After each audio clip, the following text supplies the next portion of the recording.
Welcome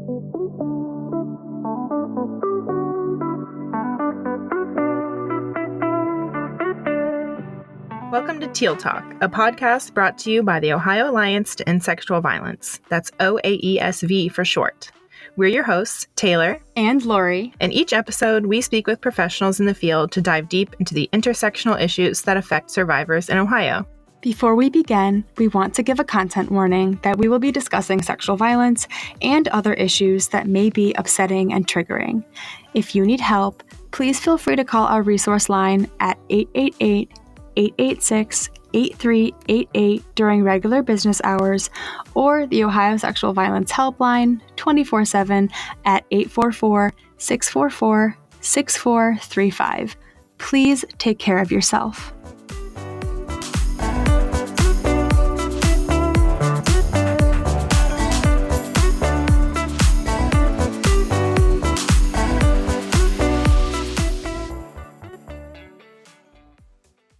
Welcome back to Teal Talk. I am your host, Lori, Resource and Engagement Manager at OAESV. I actually have some exciting news to share.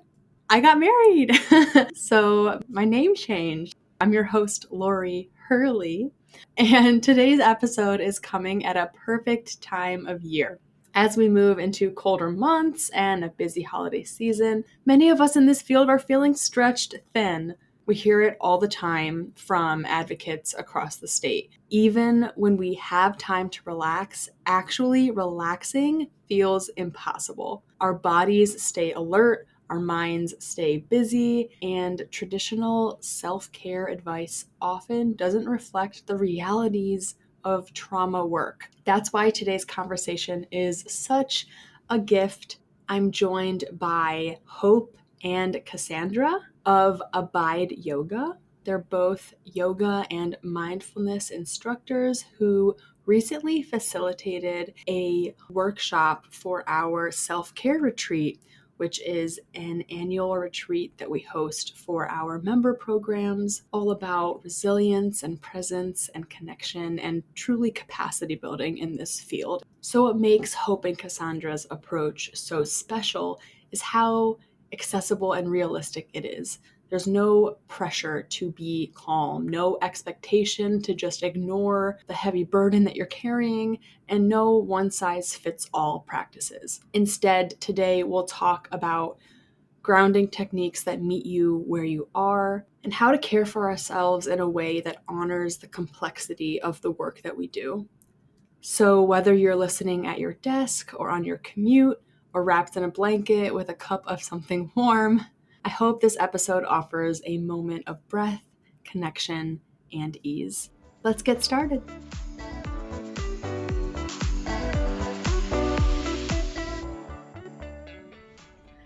Well, hello, Hope and Cassandra. It's so wonderful to have you here on Teal Talk. I'd love if both of you could introduce yourselves so we know your voices and say a little bit about who you are, what you do, and how you got started with Abide Yoga and all this self-care and community building work that you do.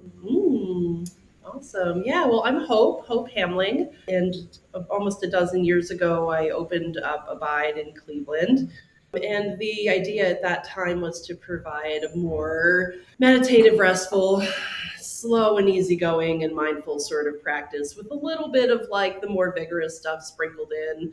But, as a mom of young kids at that time in my life, I was not trying to go somewhere and do push-ups in the heat for my yoga practice. And I ended up kind of impulsively, weirdly enough, opening up the studio. And now it's almost 12 years later, and we've kind of evolved a little bit over the years. But our whole idea is to create a practice that is accessible to a lot of folks and can help folks feel better and isn't so intense that people feel intimidated by it. So that's partly what we do here with the Moving Forward practice also, which is a co-creation between Cassandra and myself. And maybe I'll Let you introduce yourself and chat a little bit about that. Yeah, good morning, everybody. Cassandra. I took my yoga teacher training with Hope 9 years ago at an old studio space, but close by to where we are now. I teach here. I'm a parent. I'm a birth worker. I also teach at the juvenile detention center to the kids, teaching them yoga as well, practicing with them. And going back to the moving forward practice, a co-creation that came out of really crises in 2020 and what were we all supposed to be doing and how are we all supposed to be staying connected. And Hope and I have a shared teacher out of Toronto. Her name is Jane Clapp, and we've been taking trainings from her. And based on some of the information that we were learning and the ways in which she was engaging with movement practices, we formed or created this moving forward. And I think a lot of it is about honoring the lives that we've all had to survive and the shapes, like the bodily shapes that we've had to form in order to stay as safe as we can, like living within our identities or within this Western world, or all of the ways that we have to form shapes to protect ourselves. So the practice itself is really an honoring of that. And then how do we come out of those shapes and move beyond those shapes and build practices of resilience and build practices of strength. And play is such a big part of this for us. To be adults in this world and to play there's just not enough time. And so our practices, we want them to feel like generative and exciting and novel and quirky and playful. And so And really the moving forward is for caregivers and for the first responders and for people who are face to face with others who are experiencing their own traumatic lives. We're thinking mostly about them. I mean, this is for everyone because we're living in chronic stress, but we're really considering the helpers and the caregivers and the first responders when we formed the moving forward. Mm-hmm. When you think about the handful of years that you've been doing this practice and engaged in this type of work, how has your personal definition of rest changed? Specifically, you Hope, like 12 years ago when you started this to now, what kind of insights have you gained when you've actually been working one-on-one with these folks?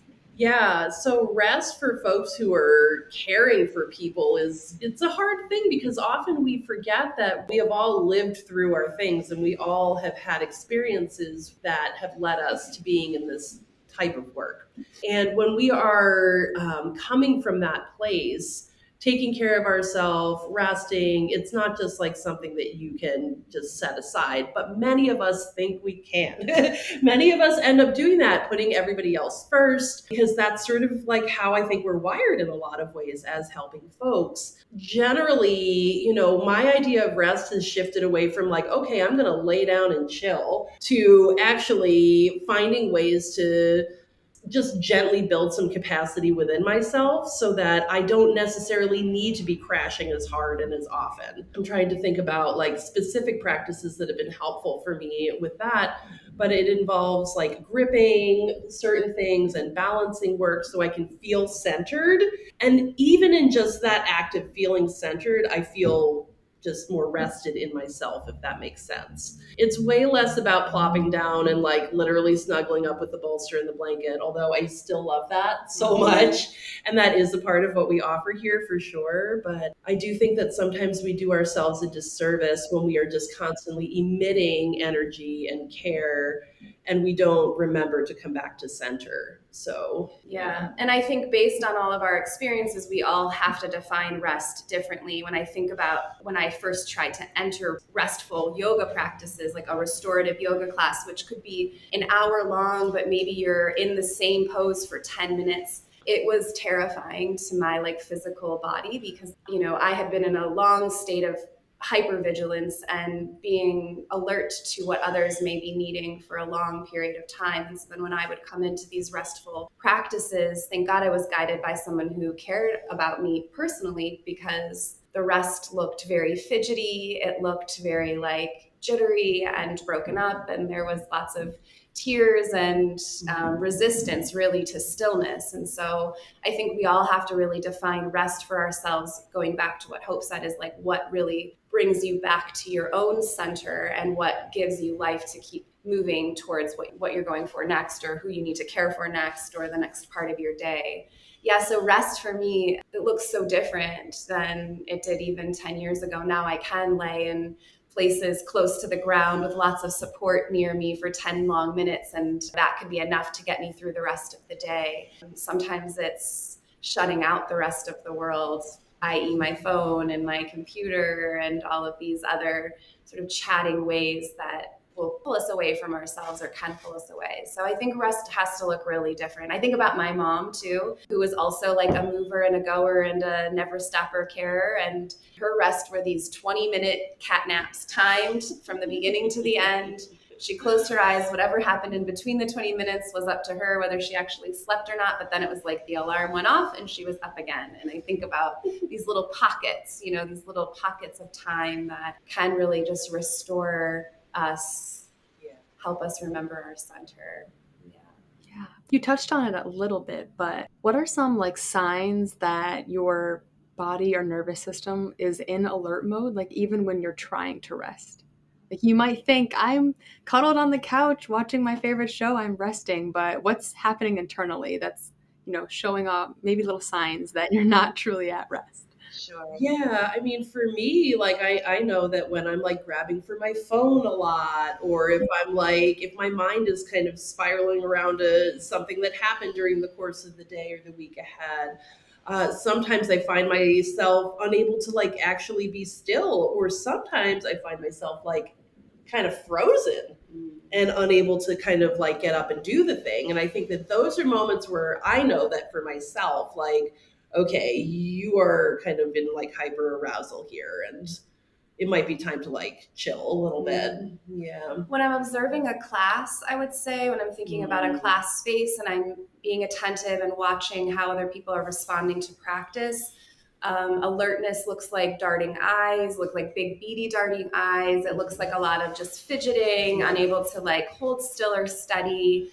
Sometimes it looks like chatting. I'm thinking about the detention center kids where if there's, I can tell they're having a hard time staying tuned into the practice when they start to get chatty with each other. I would say the wandering eyes, the little ways that we might pivot and shake. I would say one of the things that I'm surprised you didn't say, but we talk about often is just like clenching. Lots of times, like our back end, our butts get clenched. Hope loves to make sure we're not doing that. And so these little check-ins where maybe we chronically or constantly hold tension for ourselves, like we all sort of know the places where we're gripping or that we hold tension. And if you were to be attentive to those spaces, how are they? Are they tense in that moment? Are they soft? Are you able to even soften them? So I think rigidity, darting eyes, lots of little movements, those are signs in class, I would say. I'm like, oh, people are having a hard time staying in this space. Let's move things. Let's shift things for them, or let's change scenes. Yeah, totally. All of that. Yeah. I can't believe I didn't mention the butt clench. Yeah. Let's all check in on our butts right now. Yeah, all of that. The term burnout gets thrown around a lot in this field. I feel it's pretty obvious why relaxing is so hard for many of us that work in like trauma adjacent fields. I think about folks who are answering crisis calls all day, then driving home and immediately having to cook dinner and tend to their family. And it's like, go, go, go, go, go.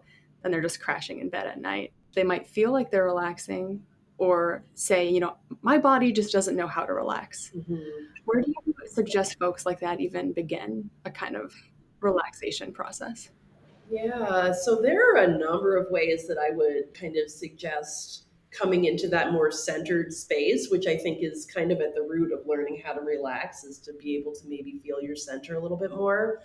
And there are so many ways to do this, but we actually brought along some tennis balls with us today. And sometimes it's nice to just even like grab the tennis ball and like squeeze it as hard as you can, right? So that you think you can't relax, so don't relax. So give it a good squeeze. And then we're rolling out the chest, right? And we're sort of relaxing that palm. We're relaxing these muscles that can get really like grippy when we're stressed out up high. You might take the tennis ball around the neck. that's a way to kind of like signal to your body that it's okay. Yes, it was a hard day. Like I know it was really tense and intense. Okay, and now it's time to relax. And that takes like, a single tennis ball. And not even that, to be honest. You could even just use your hand and like make a fist. Yeah. I think too, if we're really honest, right? If we're really honest that around burnout and what it means to relax in the world right now, I do think that we have to lower our expectations and come in with this sort of bearable bits idea, right? Because if we're being truly honest about the burnout and what we're all being asked to do and how we're all being asked to care, we already know that these systems are not humane enough and they're not caring enough and they're not trauma informed enough. And so as providers in these systems, to come out of our days and expect to fully release and find ease and be relaxed, I think is a really unreasonable expectation for some of us. I think when we're adjacent to so much pain and trauma, that there is no way that we can fully separate ourselves from that. We have to have this dual awareness of ourselves in space and the others that we're caring for in space. And that doesn't mean that we instantly go into mode of tending, but that we also have to be honest, like, actually, I'm having a really hard time taking in this information. Just give me a moment so that I can come into this space more with you, And I think to relax right now feels kind of crazy. I think our responses to the world right now are more rigid and are more tense and are more fight oriented than they are soft and relax oriented. And so I do think just being a little bit more realistic with ourselves about what it means to find relaxation after a really painful day of caring for survivors, I think we have to sort of tweak what we expect and how we look at that. One of the things that I think a lot about too is when you said the example of like caring for others and then driving home and then making dinner. I think that drive home is actually a really important time where you're phoning a friend who knows exactly what it means to be in those spaces with you, that there is some sort of like psychic debriefing that we can do so that when we do enter other spaces that we can actually fully be present with our loved ones or be open to receiving the love that our children have for us after school or things like that. And just being honest about what it even looks like to relax in this chaotic world right now is one thing. And then using those in between times as debriefing. And then the other thing I was thinking about is our eyes, right? If we think about stress, we're thinking about it like a wave in the water where it's peaking and it's rising. And we want our systems to be able to ride waves constantly, right? If we're always in this peaked moment of stress, then that's just where we stay and we're hyper aware and we're always being vigilant and we're prepared for the worst and we're just living in the chronic stress. What we really want is to be able to come up and come down and come up and come down, just like riding waves, truly. And I think one of the parts of our body that respond quickest is our eyes.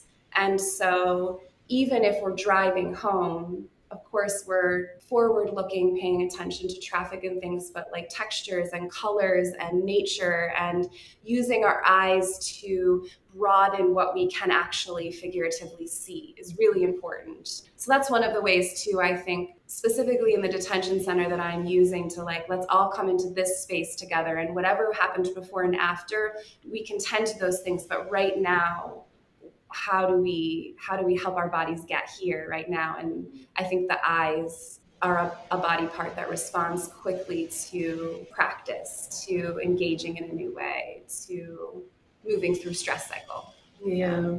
Yeah, thinking of like a practical practice that kind of piggybacks off of that and using this sort of de-armoring technique is to, and Cassandra does this in her class frequently, where you actually take your fingers and you sort of like trace around your eye socket with your fingers. You're going in one direction and then maybe you go in the other direction. It's a way for us to just kind of like acknowledge, like, yeah, we've seen a lot today. Like, the world has presented us with like a lot of intense stuff, and now it's time for all of this to relax.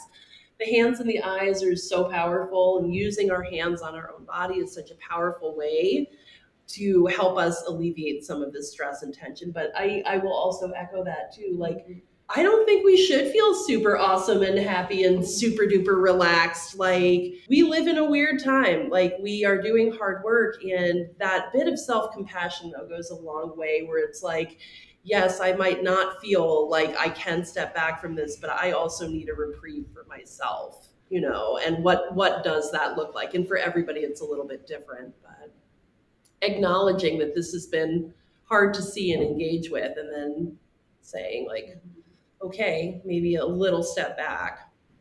Yeah. Wow.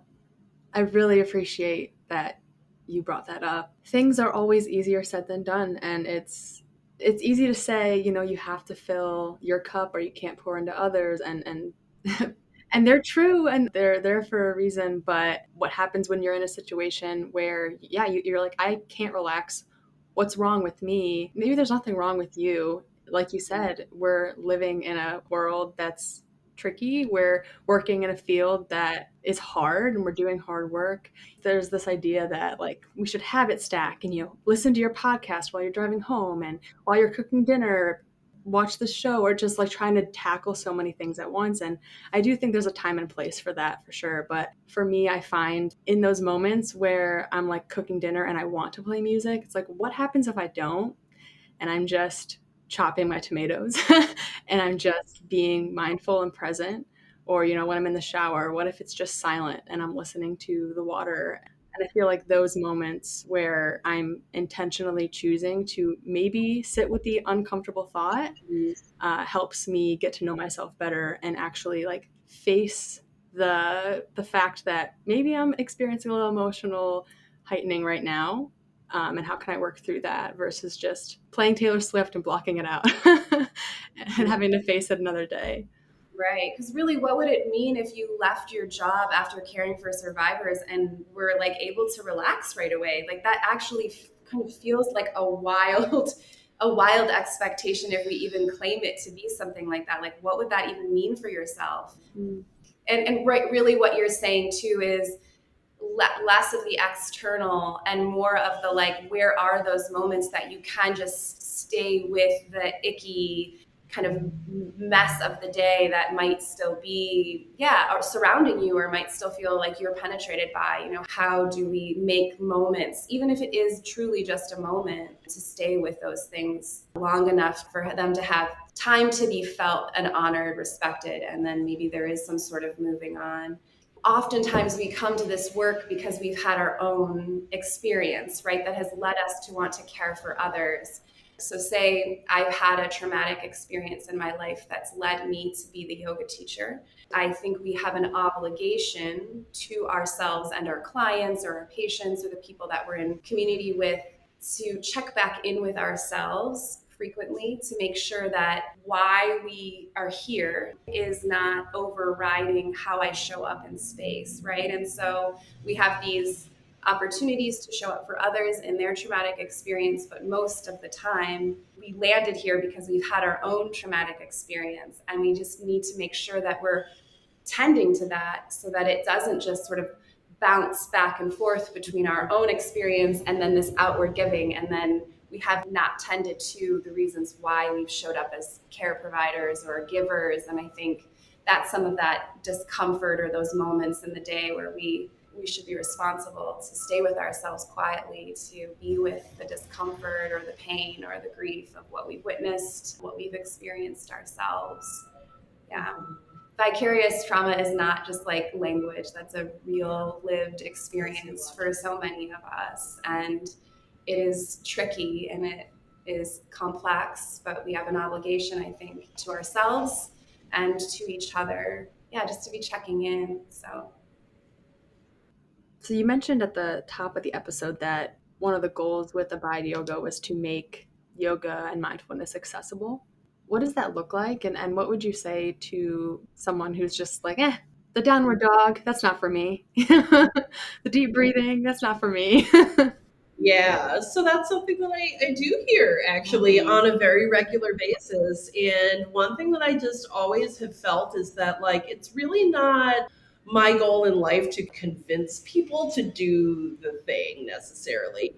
So instead, I'll just listen, and say, yeah, I get it. I get it. Not everybody feels like they want to be doing all of these things. But I think that accessibility to me in practice looks like offering a wide variety of practices to the people that actually show up, and offering them with humor and a sense of ease and in a permissive environment without a whole lot of rigidity.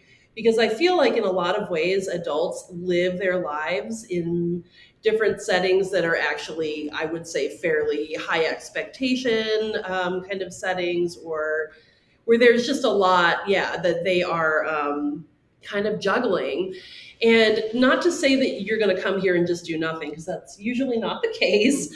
But I want it to be fun. I want it to be sort of easygoing. I don't necessarily want people to feel stressed out by their practice.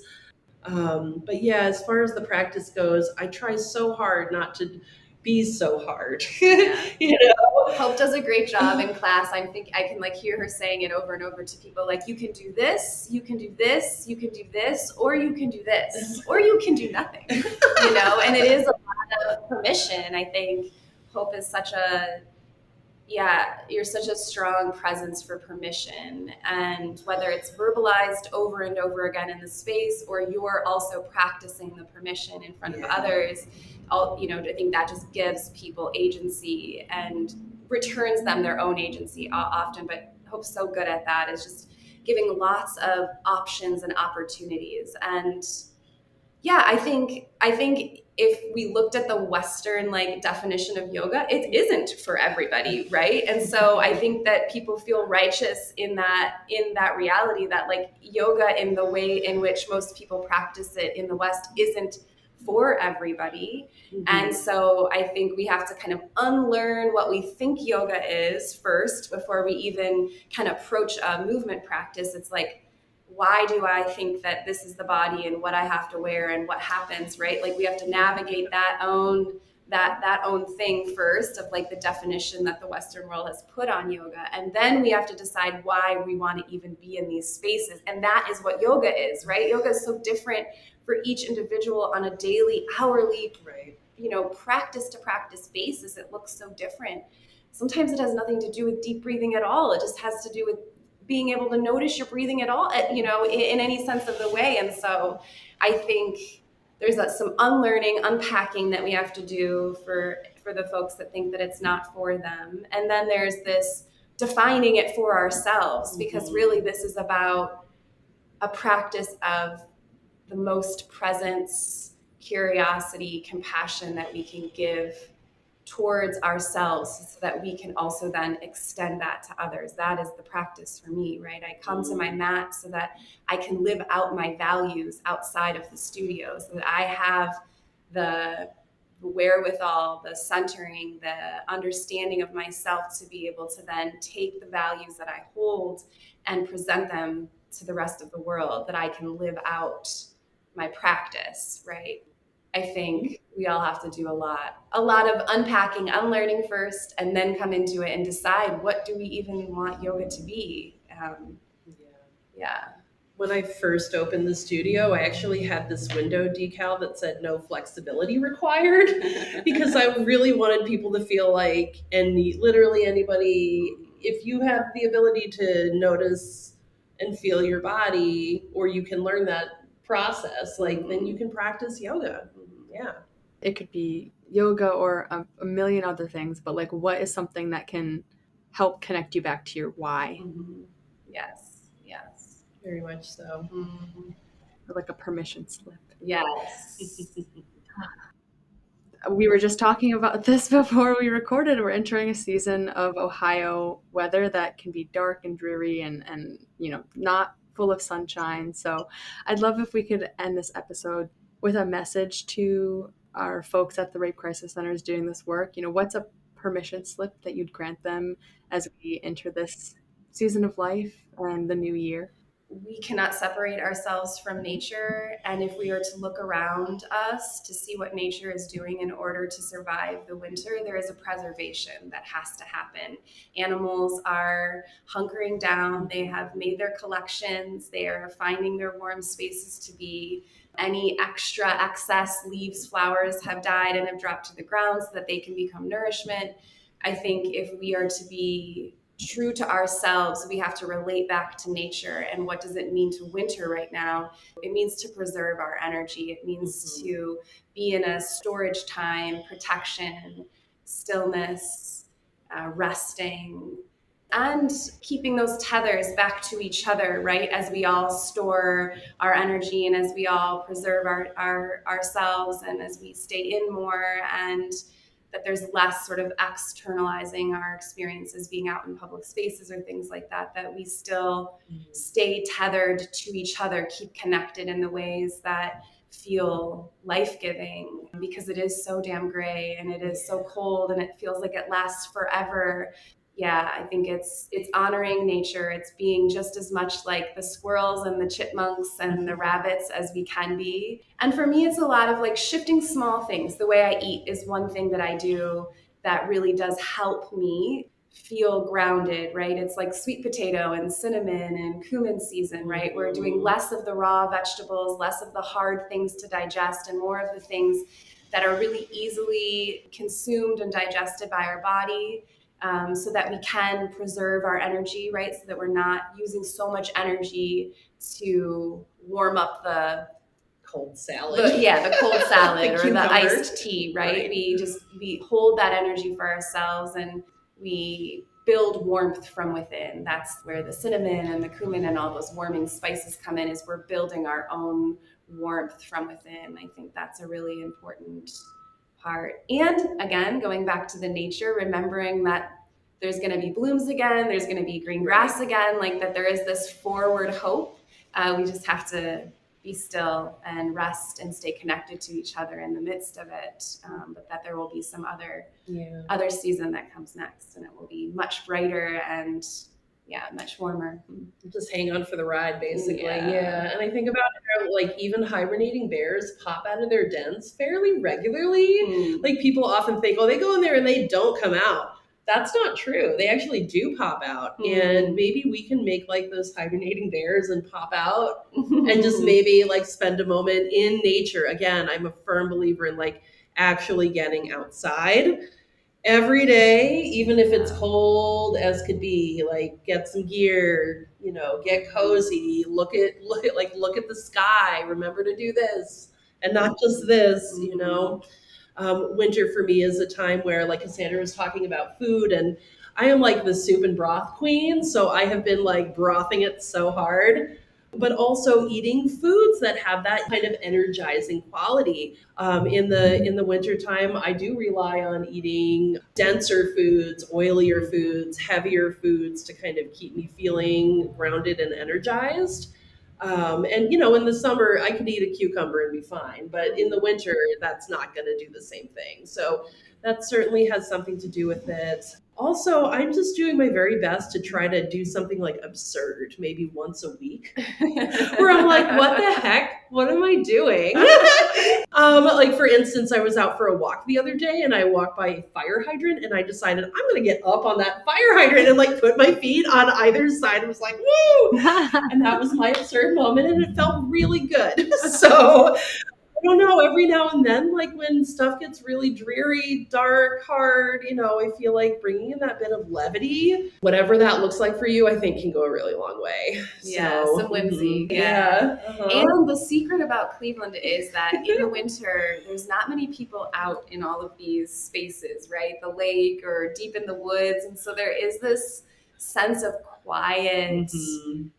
Oh gosh, it's just, I'm like, I can feel myself sort of opening up just thinking about when everything's blanketed with snow and you go for a walk and all of a sudden the smallest crunch is just like the loudest noise, and to be like awestruck by that is a really important experience, I think, for us. And so, seeking out some whimsy and some playfulness and some wonder, and not being afraid to step into these more quiet nature spaces that, secret is no one else is out there right then. So you can be in those spaces in some solitude, and it's just so important.